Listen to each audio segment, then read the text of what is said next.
बता भी दिया करते थे। तो लोगों की श्रद्धा थी कि इनके बतलाए मुहूर्त पर जाने से अवश्य फतेह होती है। इनकी बतलाई दुआई कर लेंगे तो चाहे राग की चुलटी हो उसके आराम से हो जाए। ऐसा एक सहकाम भाव रखते थे।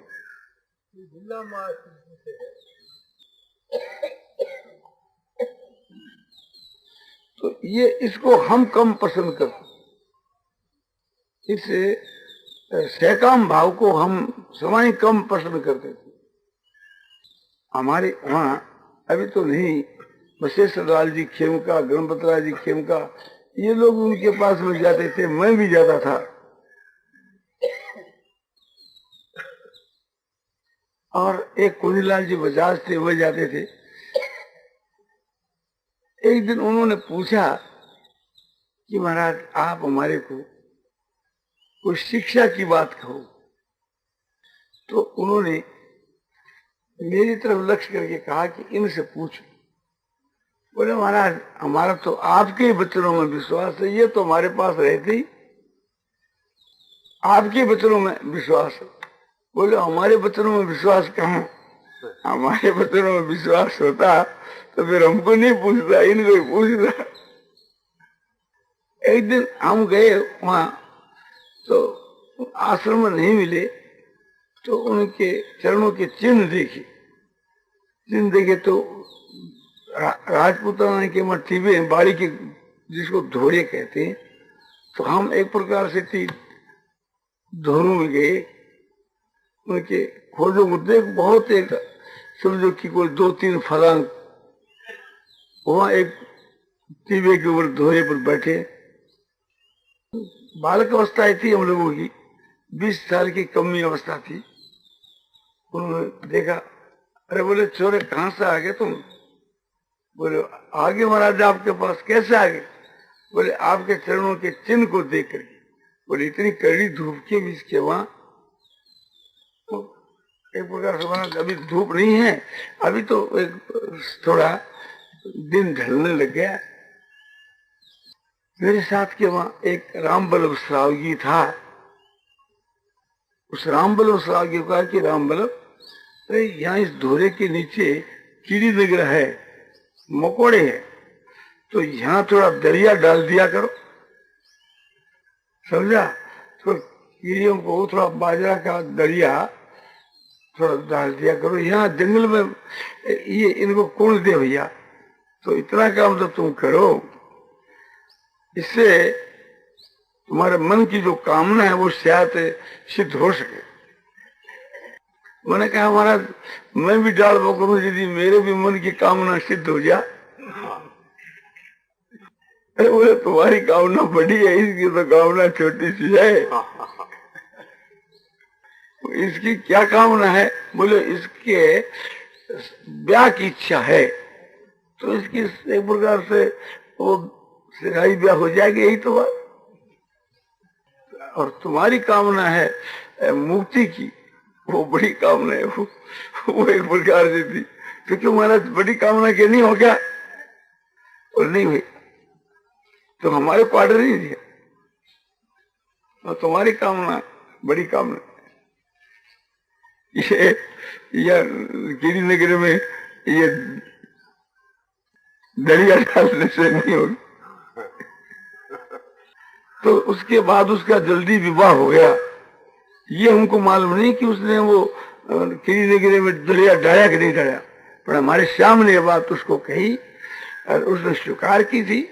संभव है कि जरूर वो डाला हो, किंतु उसकी सगाई हो गई, विवाह हो गया, ये मुझको मालूम।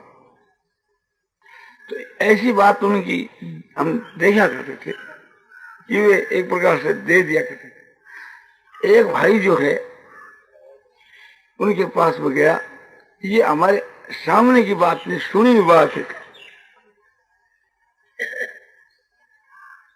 वहां जाकर के वे गप लगाने लगे कि महाराज अमुक आदमी के तो 2000 मन बाजरा पड़े, उसके तो 10,000 का लाभ हो गया। दूसरे बोले उसके अपने मोठ पड़े हैं, बाजरा पड़े, उसके भी 5,000 का फायदा है।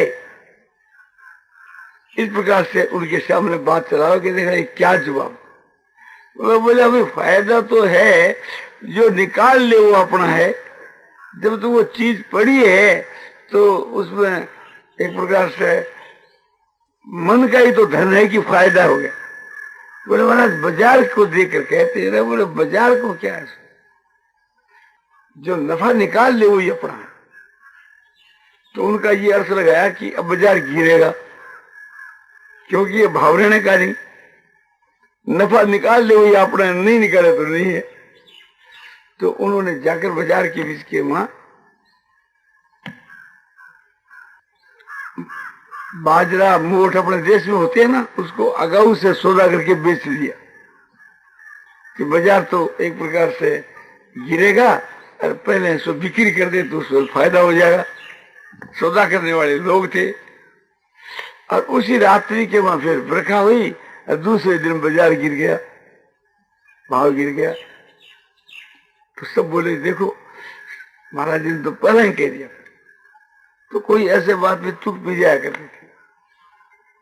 वे किसी को आपने कोई पुण्य धर्म करने के लिए, किसी काम में रुपया लगाने के लिए प्राय नहीं कहते। इस विषय के बीच के वहां तो एक रूप से उनका जो है खूब वैराग था। हमारे चूरू के बीच के वहां घनश्याम दास जी मंत्री और उनके भाई, दो भाई वे थे उस जमाने में, पुराने जमाने के बीच के वहां। एक का नाम बद्रीनारायण जी था, एक का नाम घनश्याम दास जी। ये सदा के शेर थे, बड़े आदमी थे। अब तो उनके लड़कों के पास तो इतना रुपया नहीं रहा, मामूली हो गए, साधारण। उनके पास में रुपये भी थे और विदेशों में माने कलकत्ते आदि में दुकानें चलती थी, लखपति थे सदा के और पंच थे। वे भी उनके पास में जाया करते थे और उनकी एक बागल लगाई हुई थी कि कोई वक्त के वहां गाया के काम में आए। तो 56 की साल हो शायद, पूरा साल हमारे ख्याल में नहीं है, अनुमान से यह 56 की साल 1956 उनके पास में गए थे। तो लोगों ने पहला से कहा कि महाराज इनके 10,000 मुन की बागर है, ये यदि गाय के वास्ते खोल देवे तो झाना गाय बच सकती, और आप यदि संकेत भी कर रही हैं तो आपकी बात को नहीं टालेंगे, ऐसा हमारे विश्वास है। ठीक है, वह गए, पूछा कि घनश्याम या बद्रू दोनों में कोई आदमी था कि बद्रू तुम्हारे यहाँ घास की बागर सुनी? हाँ बोले महाराज है, बागर भी बहुत बड़ी सारी है। और वो किसके लिए? बोले गाय के लिए है। तो बोलो गाय के लिए, तो भैया गाय तो भूख मरती है, समझा? फिर क्या करोगे उसके लिए? तुम्हारे जैसे तो खोल दो भैया। बोले महाराज अभी जो है समय नहीं आया, अभी जब बहुत ज्यादा काल आ जाएगा, माने समय जो है अभी दूर है, अभी समय नहीं आया, इस वास्ते थोड़ा देरी से खोलेंगे, और है तो गायों के लिए। अरे बोला बद्रू समय तो आ गया भैया। और क्या आएगा? समय तो आ गया। हाँ, आपने भी सुनी होगी है? नहीं, चूरू के इस वास्ते गुआई दे। हाँ, मेरे से सुनी है, पर और भी चूरू में लोग। तो एक प्रकार से बोला कि समय तो वही आ गया ना। बोले महाराज किसी ठहर कर खोलना। बोले तुम्हारी मर्जी। आ गए घर के ऊपर। रास्ते में लोगों ने कहा कि आप बहुत ही गलती करी कि महाराज का तो हुक्म होता ही नहीं, और ये आपके लिए हुक्म हो गया था तो आपको कह देना था कि महाराज कल खोल देंगे। बोलो तो आज ही खोल देना, तो वे खुश होते और तुम्हारे लिए बड़ा मंगल होता, बहुत ही तुम्हारा इसमें हित होता। घर पर आए, घर पर भी भाई सलाह करी। बोले बात तो ठीक कहते हैं। फिर 2-1 दिन के बाद फिर गई, जाकर महाराज आप कहो तो बागर खोल दें। बोले हम क्यों कहें, तुम्हारी मर्जी हो तो खोलो, हमारे को भी क्या करते, समझा, तुम जब समय आओ तब खोल। तो दूसरे लोगों ने कहा कि वो बात तो गई, क्या है, उस मौके पर तो तुमने खोला नहीं, और थोड़ा दिन के बाद ही वो मर गई। माने एक प्रकार से भाव ये था कि समय तो आ गया, खोल दो, ठीक है, फिर मर कर खोलोगे, फिर तो लोग ही भलाई खोलोगे। तो उनका श्रेय तो फिर लोगों को ही होगा। और ये बात तो अपने रत्नगढ़ की है। और ये नंदलाल जी मुहाड़ के भी आते हैं ना बहुत, उनके पिता की बात, उनके पिताजी इसको गए थे बूढ़े, उनका नाम बलदेवदास विलासराज जी नाम था। और बोला महाराज आप सब हुक्म लेने के लिए आए हैं, कलकत्ता जाने का विचार कर। बोले क्यों, कि महाराज ये पग में कीड़ी नगरा हो गया, सफेद सफेद कीड़ियां पग के नीचे से निकलती है, सारा पग जो है इसमें फैल गई वो। तो अब डॉक्टरों को दिखलाया गया, तो डॉक्टरों ने यही बात कही कि ये पग ऐसो कटाना होगा और कोई उपाय नहीं इसका, तो वहां जाकर के पग कटावेंगे। अरे बोले एकदम से भोला आदमी कभी पग कटाया करे, अरे कीड़ी तो एक प्रकार से बाजरे से खुश होया करे, कीड़ी को तो बाजरे का बाटिया बना बना करके देना चाहिए। तो उसे बाजरे का एक बाटिया बना बना करके पैरों का बांधना शुरू कर दिया, उसके बांध से कीड़ियां निकलने लगी, तो उसकी गंध से सब कीड़ियां निकल गई, और वो खाली हो जाने से वो घाव अपना आप सूख गया। तो एक प्रकार से नहीं तो उनको पग कटाना पड़ता। नारायण नारायण श्रीमन नारायण नारायण नारायण श्रीमन नारायण नारायण नारायण श्रीमन नारायण नारायण श्रीमन नारायण नारायण नारायण श्रीमन नारायण नारायण श्यावर रामचंद्र की जय, वंशी वाले की जय। और व्रत साधु जी तो एक प्रकार से थोड़ा उसके वहां व्यवधान आ गया, कोई बात नहीं कि ऐसा काम जो है आ जाए उसको करना ही चाहिए, किंतु इस प्रकार से कोई काम पड़ जाए भविष्य में तो हमारे को नहीं कह के घनश्याम को कह दिया करो, तो अपने भुगता होगा। जो काम इन समय की कदर करनी चाहिए, एक जो मिनट है वो 100 रुपया खर्च करने पर भी नहीं मिल सके। और यदि इस प्रकार से समय मिलता तो पंचम जाल जैसे समझो कि अरबपति आदि जो नहीं मरती, पर देखता कि और कितने दिन जियो, जितने रुपया जीते रहो, तो रुपया से चीज मनुष्य जी नहीं सकता। रुपया खर्च करने के ऊपर कोई समय मिले असंभव बात है। और जो समय बीत जाता है वो समय फिर आता नहीं, वो समय जो चला गया वो चला गया, रुपये फिर आ जाते, लड़का भी फिर पैदा हो जाता है, सारी बातें संसार के आ जाते, किंतु जो समय गया वो लौट कर नहीं आता। तो इसलिए समय को तो एक प्रकार से सोच समझ करके बिताना चाहिए। ये समय क्या है, अमृत है।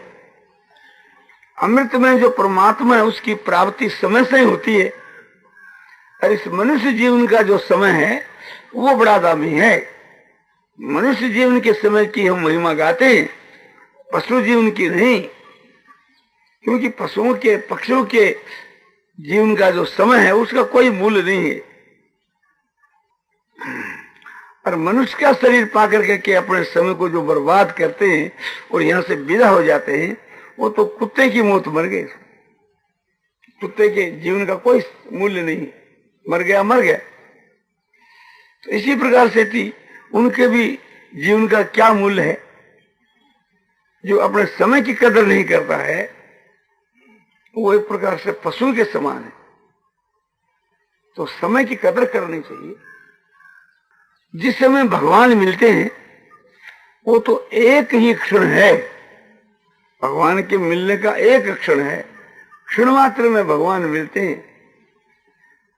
भगवान के मिलने का जो समय का जो क्षण है वैसी क्षण हमारी आज हो जावे तो आज भगवान मिल जाए। तो हमको कोशिश करनी चाहिए कि उस प्रकार के क्षण लाने की। अब एक एक क्षण के बीच के मां भगवान मिले तो आप ख्याल करके देखो समय की कितनी कीमत हुई। एक क्षण का मूल्य है भगवान की प्राप्ति। और मरने के समय के बीच के मां, प्राण जाने के समय के मां यदि भगवान की स्मृति हो जावे तो उस क्षण मात्र में भगवान मिल सकते हैं। मरने के समय की कीमत एक प्रकार से एक क्षण की कीमत भगवान की प्राप्ति है। एक क्षण की कीमत भगवान की प्राप्ति, त्रिलोकी की प्राप्ति नहीं। त्रिलोकी का राज भी वहां कुछ भी चीज नहीं है, उसका कोई मूल्य। आंखें तो मूर्ख है। अंत काले च मामेव और समन मुक्त वा कलेवरम और ये प्रयाति से मद भावं याति ना सद संशय। अंतकाल के मां जो मेरा समन करता हुआ देह को त्याग कर जाता है वो मेरे भाव को प्राप्त होता है। इसमें कोई शंका की बात नहीं, कोई शंका की बात नहीं। इसका स्वारस्य यह है कि समझो कि क्षण मात्र के बीच के मां कैसा भी पापी हो उसका उद्धार हो जाता है। बोले हो जाता है, इसमें शंका नहीं करनी चाहिए, शंका की गुंजाइश है। इसलिए भगवान कहते हैं इसमें कोई संशय नहीं, क्योंकि मैं कहता हूं ना भगवान का वचन है तो शंका क्या। इसी प्रकार से थी ऐसा ब्राह्मी स्थिति पार्थ नैनांग प्राप्य विमुज्यति और स्थित्वा श्यामंत काले भी ब्रह्म निर्वाण मृच्छति। ये जो ब्रह्म के विषय की जो स्थिति है, ब्राह्मी स्थिति, ब्रह्म के स्वरूप में जो स्थिति है उसको ब्राह्मी स्थिति कहते हैं। तो ब्रह्म के स्वरूप में स्थिति होने पर फिर वह मोह को प्राप्त नहीं होता। और ऐसी स्थिति यदि मरने के समय में अंतकाल के मां भी हो जावे तो निर्वाण ब्रह्म की प्राप्ति हो जावे। और शादी भूतादि देवं मान शादी यज्ञ से ये विदु प्रयाण काले पिछमांग ते विदु युक्त से। जो अधिभूत अधिदेव अधिक के सही जो मुझको जानता है वो मरने के समय में भी मुझको जानता है, यानी मुझको प्राप्त हो जाता है। वह युक्तित्व वाले मरने के समय में भी इसको जानते हैं और प्राप्त हो जाते हैं।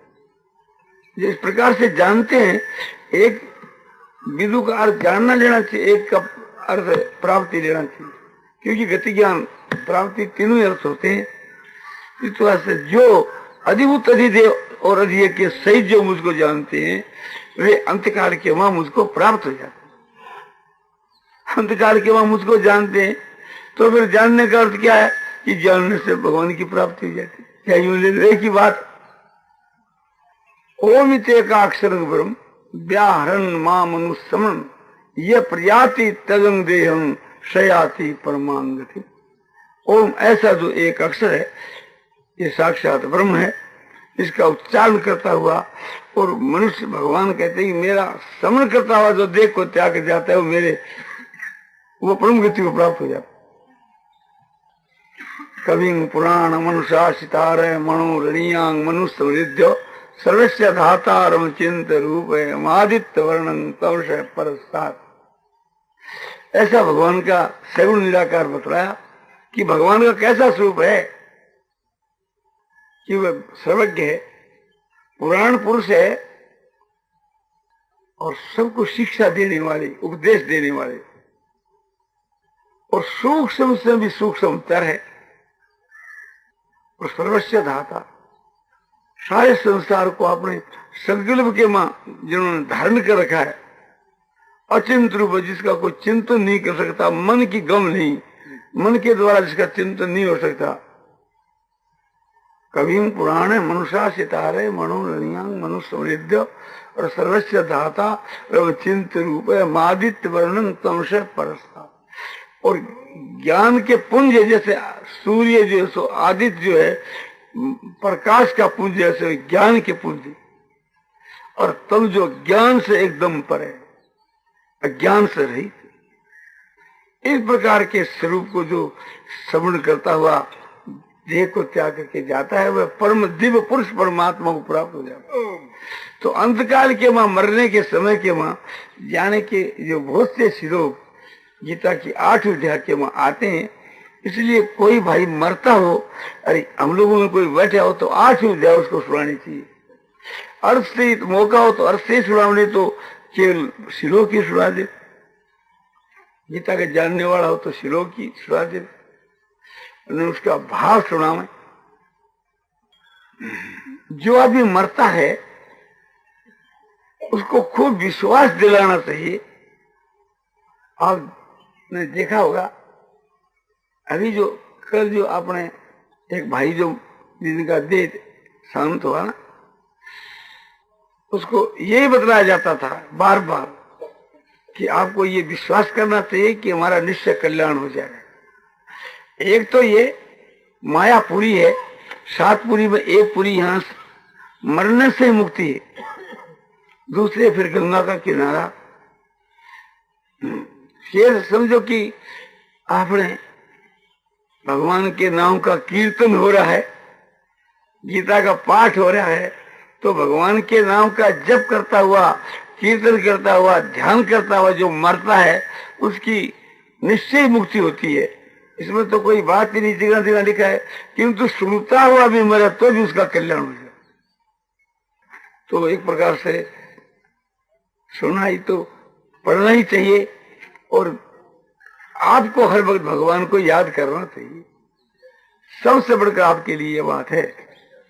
और समय की तरफ ख्याल किया जाए तो अभी समझो कि उत्तरायण काल है, अभी उत्तरायण काल है, 24 तारीख तक 23 तारीख तक उत्तरायण काल।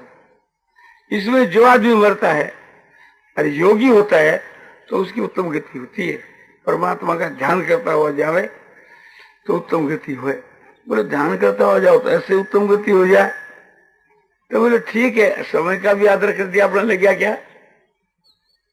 उत्तम गति तो होती है भगवान के चिंतन से ही, और समय भी उत्तम है। और दूसरी बात यह कि दिन का समय ये भी शास्त्रों में उत्तम माना गया है। और सबसे उत्तम तो यह है कि जैसे भीष्म पितामह सोते हुए और चारों तरफ मुनियों की मंडली बैठी है, समझा, इस प्रकार से सत्संगी भाई लोग बैठे कीर्तन कर रहे हैं, तो ऐसा मौका तो मिलना मुश्किल ही है। फिर एक प्रकार से समझो, गीता का पाठ सुनाया गया, कीर्तन सुनाया गया, भगवान की पूजा की गई, और शिक्षा की बात बतलाई गई कि ये निश्चय करना चाहिए कि हमारा निश्चय कल्याण हो। तो मरने वाला जो आदमी है उसको विश्वास दिलाना चाहिए, और उसको विश्वास दिलाने में कोई हर्ज की बात नहीं। उसको ये भी कह दिया जाए कि भाई तुम विश्वास करो तुम्हारी मुक्ति हो जाएगी, तो कोई दोष की बात नहीं है। क्यों, तो मर ही रहा है, और उसके लिए तो बड़ी भारी छूट दी है भगवान ने। तो अपने एक प्रकार से उसको चिता देना चाहिए कि उस छूट से तुम लाभ उठा लो। और साथ में कीर्तन करने वालों को भी लाभ है। एक आदमी हमारे सैकड़े आदमियों के कीर्तन से यदि मुक्त हो जाए, और वह सैकड़े आदमी उसकी मुक्ति के वहां समझो सभी सहायक हो गए, अब भगवान उनको सबको क्या चीज देवे? मुक्ति का फल मुक्ति। अब एक प्रकार से सबका ही अधिकार मुक्ति में हो जाता है तो हमारा जन्म से अधिकार मुक्ति में, और फिर डबल अधिकार हो गया। और मरने के समय तो एक क्षण का मौका सबको मिलेगा ना, पर दूसरों ने जो एक प्रकार से एक क्षण का मौका मिलता है, उनके हम शामिल हो जावे तो उनकी जो क्षण है उनको तो मिलेगी, और वो एक हमारे को बधाई मिलेगी। तो इस बात को ख्याल में रख करके कि लाख काम छोड़ करके कोई आदमी मरता हो तो उसको जाकर के समझो कि कथा कीर्तन सुनाना चाहिए, ये सिद्धांत बना लेना चाहिए। आप चाहे भजन करते हैं, ध्यान करते हैं, सत्संग कर रहे हैं, सत्संग को छोड़ दो, भजन ध्यान को छोड़ दो और वहां आकर के हाजिर हो और एक प्रकार से उसको कथा कीर्तन में शामिल हो जाओ। अभी देखो हम लोगों को करीब 3 महीना से भी अधिक हो गया, 3 महीना से अधिक तो नहीं, किसी कभी होया, किसी पूरी 3 महीना हो गया, होने को ही जा रहे।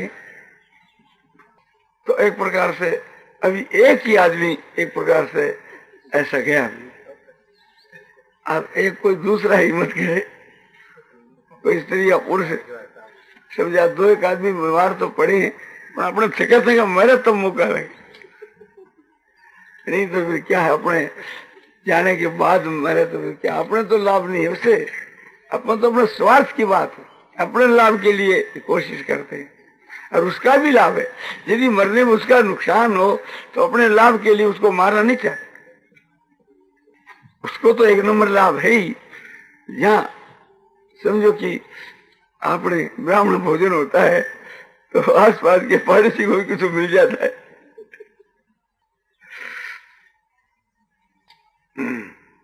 तो ये बात आगे आपको कह दी।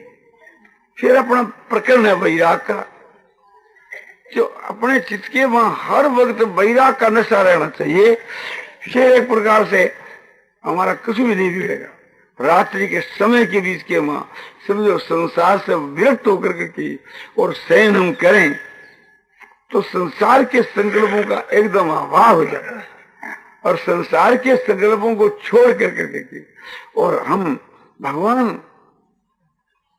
का जो नाम रूप लीला और गुण प्रभाव है उनको याद करते करते सोए तो रात के बीच के वहां रात्रि का जो समय शयन काल है वो साधन काल में गुजरने लगे। तो वो साधन का जो समय है वो बहुत उच्च कोटि का ही गुजरना चाहिए। और आप लोग सब सुनते हैं, समय आपका घंटा या 1.5 घंटा रोज लगता ही है, किंतु लग करके भी समझो कि यदि आप उसका सुधार नहीं करते हैं तो क्या वजह है कि या तो आप में कोई दीर्घ सूत्रिता का दोष है या आपके बीच के वहां कोई आलस है या आपका उसमें कोई विश्वास नहीं है जो शास्त्र के वचनों में, या आपका उस विषय में प्रेम नहीं। ये क्या रोग है विचारना चाहिए। कई भाई लोग कोशिश भी करते होंगे किंतु उस कोशिश का नतीजा जैसा होना चाहिए ऐसा हम नहीं देखते। तो इससे हम अनुमान करते हैं कि उसके लिए जितनी चेष्टा करनी चाहिए वो नहीं होती। और क्यों नहीं होती इसके लिए तो व्यक्ति अपना अलग अलग सोचता। क्या चेष्टा होनी चाहिए